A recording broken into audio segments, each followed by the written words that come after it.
নমস্কার। যুক্তি তর্ক সঙ্গে অর্কয় আপনাদের স্বাগত। আপনাদের সঙ্গে আমি অর্কপ্রভু সরকার।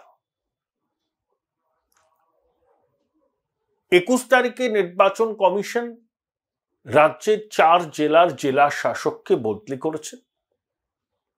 পূর্ব বর্ধমান, বীরভূম, ঝাড়গ্রাম এবং পূর্ব মেদিনীপুর। এই জেলা শাসকদের মধ্যে অনুপ্রাণিত পূর্ণেন্দু মাঝি, বিধান রায়, তানভীর আফজল, সুনীল আগরওয়াল আছেন। নিশ্চয়ই শাসক দল হৈ হৈ করে উঠবে যে নির্বাচন কমিশন কার্যত কেন্দ্রের শাসক দলের তল্পি বাহকের মতো কাজ করছে। সে তারা বলতেই পারে। অক্ষমের নানা রকম যুক্তি থাকে, অজুহাত থাকে। ছোট বিশ্বাসের বাড়িতে রাত ভোর আয়কর দপ্তর তল্লাশি চালিয়েছে।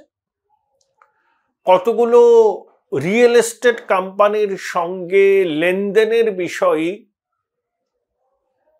টলিউডের বেতাজ বাদশার বাড়িতে আয়কর দপ্তরের তল্লাশি। বেতাজ বাদশার স্ত্রী আবার কাউন্সিলর, বড় চেয়ারম্যান। ভোটের আগে ছোট বিশ্বাসের বাড়িতে আয়কর দপ্তরের তল্লাশি খুবই তাৎপর্যপূর্ণ নয়। আসলে এ রাজ্যের শাসক দলের ছোট বড় কুচো মাঝারি নেতারা যে বিপুল বৈভবের মালিক হয়েছেন বিগত 10-11 বছরে, সেটা আর কোনো গোপন বিষয় নয়।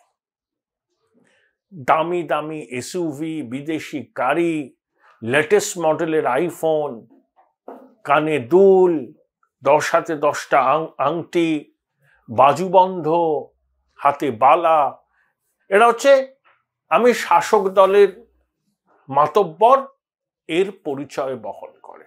শাসক দলের সমর্থকরা রাগ করবেন না, আপনারা নিজেদের অভিজ্ঞতা থেকেই দেখেন আপনাদের দলের কুচো মাঝারি ছোট বড় নেতা বিগত 10-11 বছরে কি বিপুল বৈভবের অধিকারী হয়েছেন।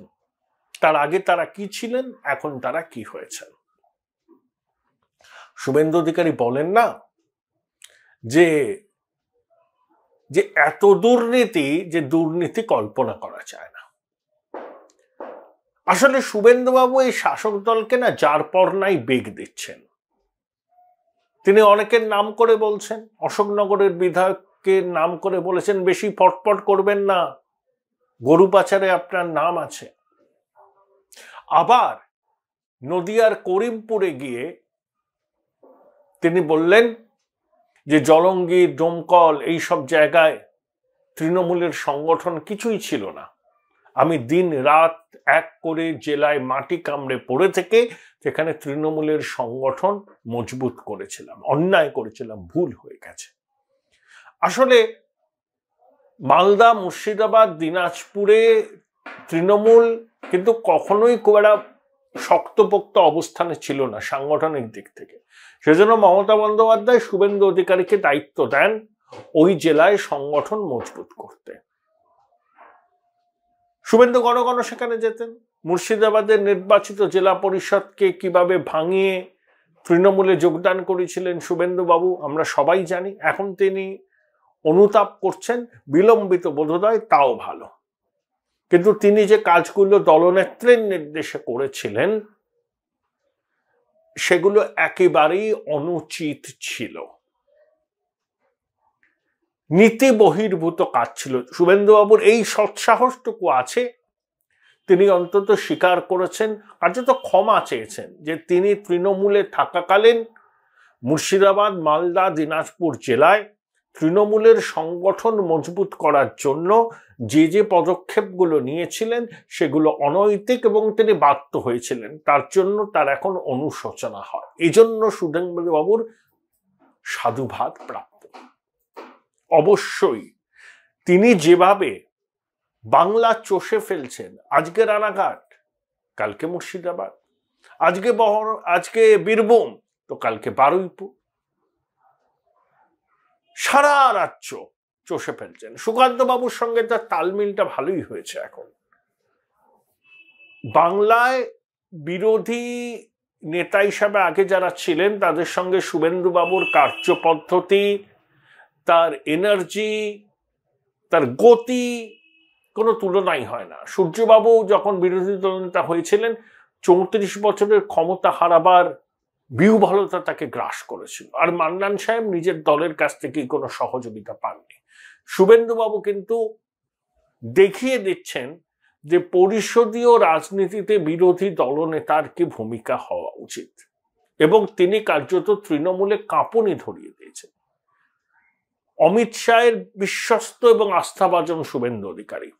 তাই শুভেন্দু অধিকারী যখন কাউকে নিশানা করে কিছু বলেন, অনেকেই তাতে কিন্তু ভয় পেয়ে যান। অনেকের শিরদাঁড়া দিয়ে কিন্তু ভয়ের স্রোত বইতে শুরু করে। যখন শুভেন্দুবাবু হাবড়ার বিধায়কের নাম না করে বললেন বেশি ফটফট করবেন না, আপনার নামও গরু পাচারের ব্যাপারে আছে, তখন নিশ্চয়ই অশোকনগরের বিধায়ককেও স্বস্তিতে থাকবেন না। কারণ আপনি যাই বলুন যে কেন্দ্রীয় যে এজেন্সিগুলো, সেই এজেন্সিগুলো তো কেন্দ্রীয় সরকার পরিচালনা করে, তাদের অভিযান হতেই পারে। সেরকম তথ্য প্রমাণ যদি এজেন্সির হাতে দেওয়া যেতে পারে, তারা অভিযান চালায়। সেই জন্যই অনেকে শুভেন্দুবাবুর এই সতর্ক বার্তাকে প্রবাদ করেন। কিন্তু তিনি ভয় পাইয়ে দিয়েছেন, কাঁপুনি ধরিয়ে দিয়েছেন। খুব সঠিকভাবে শুভেন্দুবাবু একটা কথা বলেছেন করিমপুরে, যে এ রাজ্যে তৃণমূলের বিকল্প একমাত্র বিজেপি। দেখুন, তৃণমূল কটা আসনে লড়বে? এখানে 42, মেঘালয়, আসাম, উত্তরপ্রদেশ মিলিয়ে 46, 47, আমি মেরে গেড়ে দিলাম 50। তা 50টা আসনে লড়ে কেন্দ্রীয় সরকারের নিয়ন্ত্রক হওয়া যায় না। আর কংগ্রেসের যা অবস্থা এখন সারা দেশে, 40-45টা আসন যদি কংগ্রেস পায়, তাহলে কংগ্রেস বসতে যাবে। আর বাম কয়েকটি আসনে তারা এখানে লড়াই দেবে, যেমন যাদবপুর, যেমন দমদম, মালদা, মুর্শিদাবাদ, রায়গঞ্জ, এই আসনগুলোতে জোট বেঁধে তারা লড়াই দেবে কংগ্রেসের সঙ্গে, আইএসএফের সঙ্গে। কিন্তু ব্যাস ওইটুকুই। সারা বাংলায় কটা? 7টা, 8টা। কিন্তু অধিকাংশ আসনে তাদের ফল খারাপ হবে। তারা লড়াই দেবে মানে এই নয় যে তারা জেতার জায়গায় যাবে, কিন্তু তারা লড়াই দেবে, ভোটের শতাংশ তাদের বৃদ্ধি পাবে। পঞ্চায়েতে অনেকে বললেন, দেখেছেন বামেরা ঘুরে দাঁড়াচ্ছে। পঞ্চায়েত নির্বাচন অত্যন্ত স্থানীয় স্তরের বোঝাপড়ার মাধ্যমে হয়, আর এটা দেশের সরকার গঠনের নির্বাচন। আর দেশের সরকার গঠনের নির্বাচনে কার্যত যে চেহারাটা নিয়েছে, এটা রেফারেন্ডাম হচ্ছে, গণভোট, নেতৃত্বের প্রশ্নে গণভোট। সেখানে মোদিজির ধারে কাছে কেউ নেই। আরে বিজেপি যে ভোটগুলো পেয়েছে, সেই ভোটের সিংহভাগ তো বামেদের ঝুলি থেকে এসছে, কিছু তৃণমূলের ঝুলি থেকেও এসছে। অর্থাৎ বামপন্থী সমর্থকদের একটা বড় অংশের মোহভঙ্গ হয়েছে। তারা মনে করছে যে তৃণমূল বিরোধী লড়াই করার ক্ষেত্রে বামেরা এখনো দুর্বল, তারা পারবে না। কিন্তু বিজেপি পারবে, কারণ তারা কেন্দ্রীয় সরকারে প্রধান শাসক দল। তাহলে এদের পুলিশ থাকলে এদের কেন্দ্রীয় বাহিনী আছে। তাই তৃণমূলের অত্যাচারে নিপীড়িত রাজনৈতিক কর্মী সমর্থক বামেদের, কংগ্রেসের, আবার তৃণমূলের ভিতরেও কলকে না পেয়ে ক্ষুব্ধ অভিমানীরা বিজেপির তলায়, ছাত্রের তলায় এসছে। সেই প্রবণতা রাতারাতি বদল হবে না। Join Indian Institute of Hotel Management now. Right choice, right decision. ধরুন আপনি একজন ভোটার পশ্চিমবঙ্গে, ধরুন বামপন্থী ভোটার। আপনি বামপন্থী দলকে সমর্থন করে লোকসভা নির্বাচনে আপনার লাভটা কি? প্রথম কথা, জিততে পারবে না। ধরুন 1-8টা জিতলেও কেন্দ্রে কারা সরকার করবে সেটা একদম স্থির। বামপন্থী সাংসদ জিতলে অপোজিশন বেঞ্চে বসবে। তাহলে আপনার লাভটা কি হবে? আবার সেই কেন্দ্র বিরোধী জেহাদ, যখন ন্যাশনাল মেনস্ট্রিমের সঙ্গে যুক্ত হওয়ার কথা বলা হচ্ছে, তখন আবার কেন্দ্র বিরোধী জেহাদ আমরা শুনবো। এক্ষেত্রে তৃণমূল এবং বাম মুদ্রার এপিট ওপিট। সিপিএম এর বাধ্য ছাত্র হচ্ছে তৃণমূল, এটা নিয়ে তো কোনো সন্দেহের অবকাশ নেই। তাহলে বামেদের, আপনি আদর্শগত কারণে বামেদের ভোট দিতে পারেন, কিন্তু আদর্শ পরিবর্তন হয়, বাস্তব অবস্থা ভেবে তো মানুষ সিদ্ধান্ত নেয়। বিধানসভা নির্বাচন হলে আলাদা বিষয়, কিন্তু নির্বাচনটা দেশের নির্বাচন। তাই বামেদের ভোট দেওয়ার অর্থ কিন্তু বকলমে তৃণমূলকেই ভোট দেওয়া। ওই বললাম মুদ্রার এপিট ওপিট, দুজনেই কেন্দ্র বিরোধী অবস্থান নেবে। এ বলে আমায় দেখ, ও বলে আমায় দেখ। আবার কেন্দ্র বিরোধী জেহাদ, জেহাদ শব্দটা বলবো না, মার্জনা করবেন। কেন্দ্র বিরোধী চিৎকার তীব্র হবে। কার লাভ? রাজ্যবাসীর লাভ। স্টেট ব্যাংকের বিদেশি মুদ্রা বিনিময় শাখা কলকাতা থেকে চলে যাচ্ছে, হেডকোয়ার্টার ছিল। কস্ট অ্যাকাউন্টেন্টদের হেডকোয়ার্টার কলকাতা থেকে দিল্লি শিফট হয়ে যাচ্ছে। ব্যাংক অফ বরোদা তাদের উত্তরবঙ্গের ব্রাঞ্চগুলোর হেডকোয়ার্টার গুয়াহাটি করে দিয়েছে, আগে ছিল কলকাতা। বিনিয়োগের দেখা নেই, তোমার দেখা নাই রে, তোমার দেখা নাই। অসমের হিমন্ত বিশ্ব শর্মা চিপ ফ্যাক্টরি নিয়ে যাচ্ছেন। বিভিন্ন রাজ্যে বিনিয়োগ আসছে, কম বেশি আসছে, পশ্চিমবঙ্গে আসছে না। বিজিবিএস হয়, শ্বেতপত্র প্রকাশ করেছে? করেনি, করার জায়গা নেই, কারণ ওগুলো শূন্য কমবের সংখ্যা, দাবির ঢক্কা নিনাদ, বাস্তবে কোনো মিল নেই। তাই শুভেন্দুবাবু যে কথাটা বলছেন যে বামেদের কংগ্রেসকে ভোট দিয়ে আপনার ভোটটা অপচয় হবে, যদি আপনি তৃণমূল বিরোধী লড়াই করতে চান, তাহলে একমাত্র বিকল্প বিজেপি, এটাই শুভেন্দুবাবু বলছেন এবং এটা অনেকে সমর্থনও করছেন। ধরুন ফরওয়ার্ড ব্লক আছে, বৈদ্যবাটির বাইরে ফরওয়ার্ড ব্লকের কোনো অস্তিত্ব আছে? ক্রান্তি প্রেসের বাইরে আরএসপির অস্তিত্ব আছে? ভূপেশ ভবনের বাইরে সিপিআই এর অস্তিত্ব আছে? তারা বলছে আমরা আসন ছাড়বো না, ভাগের আসন ছাড়বো না।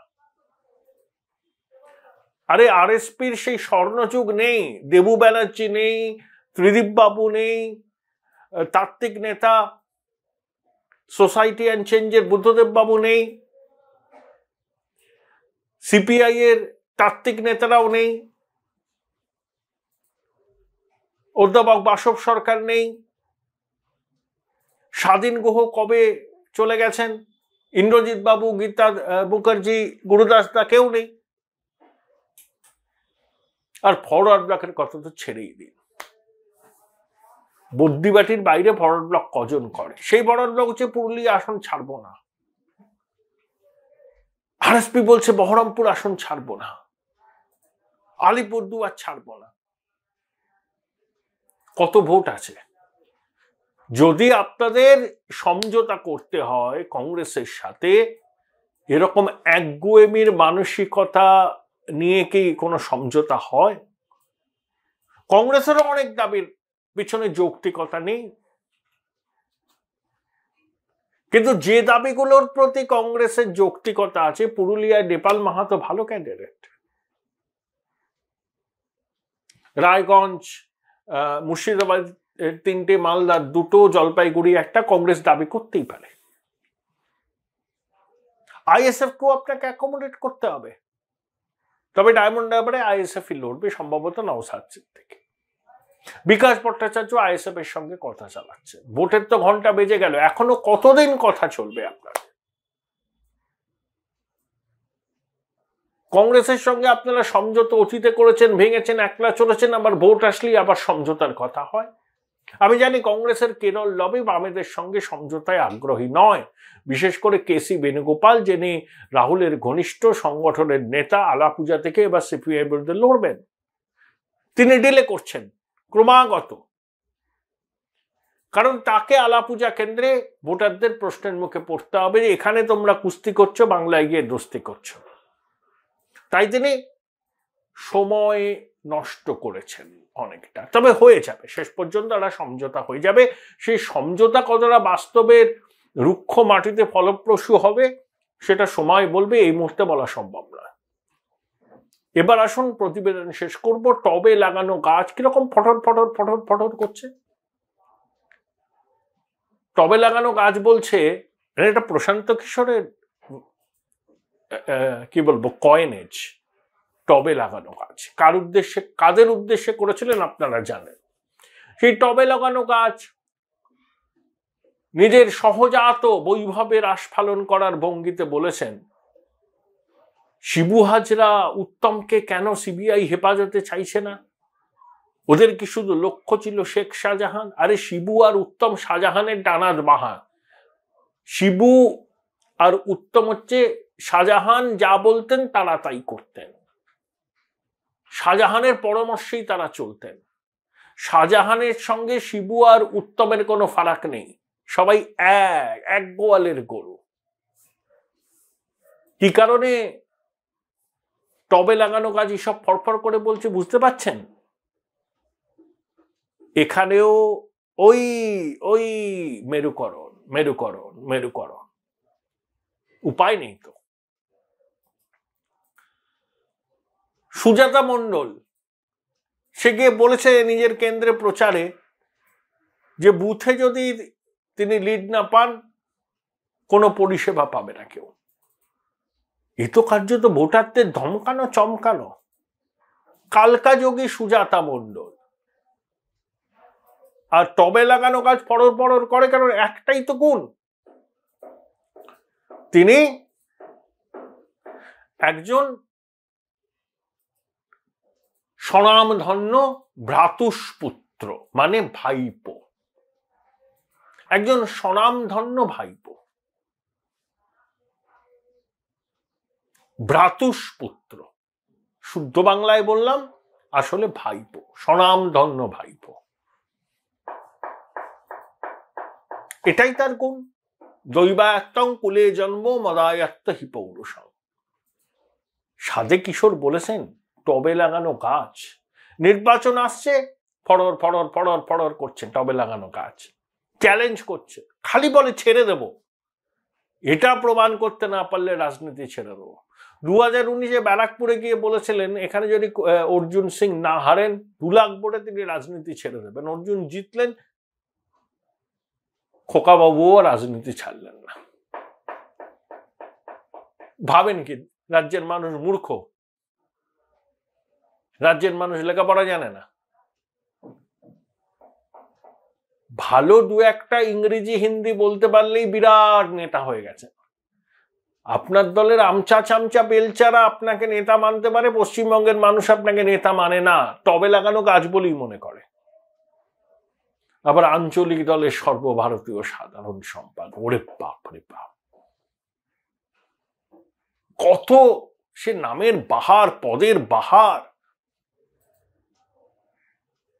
আর কাজের ক্ষেত্রে লবডঙ্কা। মানুষের পালস বোঝারই ক্ষমতা নেই। আর নিজেকে সবসময় জাহির করা যে দুর্নীতির বিরুদ্ধে তিনি এক আপসীন যোদ্ধা, ওরে বাপ রে বাপ, এসব কথা শুনলে ঘোড়াও হাসে। তা তিনি এখন রাজ্যে ঘুরে ঘুরে নানা জায়গায় ফটর ফটর করবেন, চ্যালেঞ্জ দেবেন, মেরুকরণ করার চেষ্টা করবেন, কিন্তু এতে ভবি ভুলবে না পশ্চিমবঙ্গের মানুষ তাদের মনোভাব মনে হয় স্থির করে ফেলেছে। এবারের ফলাফল চমকে দেওয়ার মতো হবে। তারপরেই তৃণমূল দেয়াল লিখনটা পড়তে পারবে, 26-এর দেয়াল লিখন। যদিও 26 পর্যন্ত এই সরকার টিকে থাকবে কিনা সেটাও $1 বিলিয়ন প্রশ্ন।